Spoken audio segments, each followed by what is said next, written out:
आज भी कर रहे हैं। यीशु मसीह क्या काम करते थे?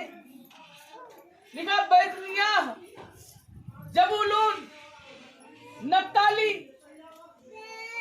जैसी जगहों में लोग यीशु मसीह का इंतजार कर रहे थे, मांग रहे थे।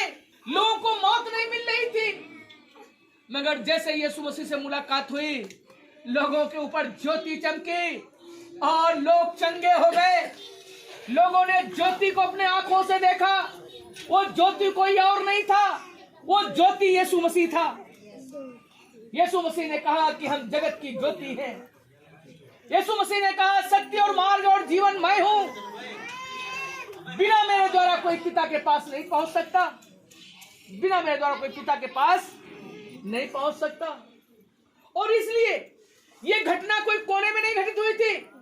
ये घटना हमारे एशिया महाद्वीप के बीचों बीच बेथलेहम नगर में घटित हुई थी। और जैसे ही यीशु मसीह का धरती पर जन्म हुआ, तमाम बड़ा स्वर्गदूतों का दल परमेश्वर की स्तुति करते हुए आया।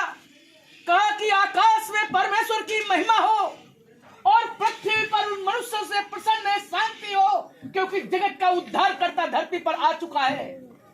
जगत का उद्धार करता धरती पर आ चुका है।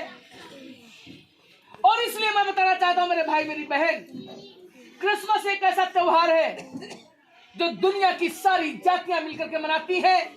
चाहे वो हिंदू हो, चाहे वो मुस्लिम हो, चाहे वो सिख हो, चाहे वो ईसाई हो, दुनिया की कोई भी जात का व्यक्ति हो, दुनिया के कोई भी धर्म का व्यक्ति हो, और क्रिसमस सारी जातियां मनाती हैं। और इसीलिए कहा गया है हैप्पी क्रिसमस।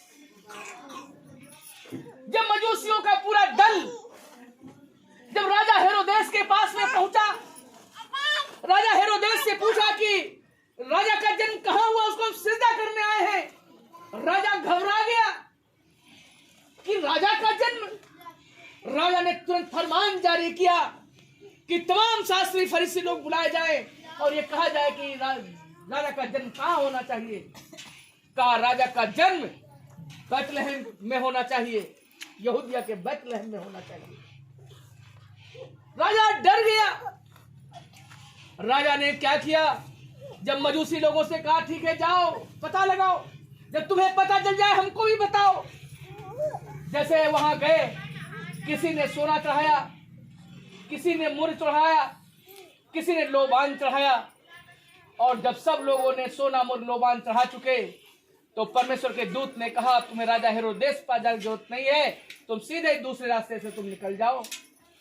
जब राजा ने देखा कि मजूसियों ने हमारे साथ धोखा किया है, उसने फरमान जारी कर दिया 0 से लेकर के 2 साल तक के बच्चे सब फड़वा दिए जाए। लिखा में रामाह में करुण नाद सुनाई दे रहा है कि राहेल अपने बालकों के लिए रो रही है और चुप होना नहीं चाहती थी।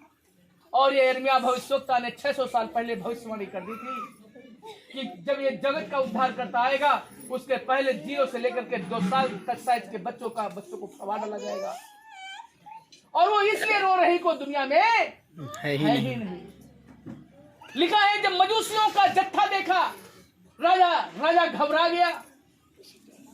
सब लोग ऊंटों पे सवार होकर के, बड़े बड़े मजूसी लोग आए हुए थे कि हम राजा को